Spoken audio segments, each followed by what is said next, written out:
ఇక ఒక ఆయన ఏదో మాట్లాడిండు మీ ఎమ్మెల్సీ అంటుండు, ఆ ఎమ్మెల్సీ మీ గురించి కూడా చాలా మాట్లాడిండు, వాటన్నిటి నిజమైతే ఇది కూడా నిజమని తీసుకుందాం.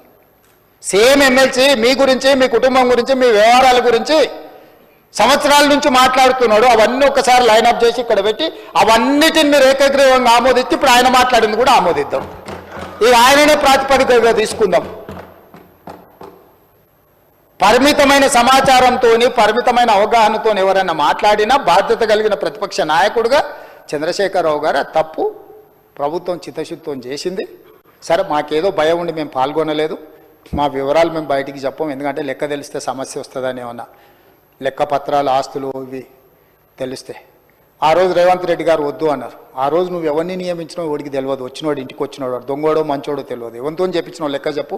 ఇవాళ మొత్తం ప్రభుత్వ ఉద్యోగులు, టీచర్లు, ప్రభుత్వ సిబ్బందితో చెప్పించి మా బట్టి విక్రమార్క గారు ప్లానింగ్ డిపార్ట్మెంట్ చేయించింది.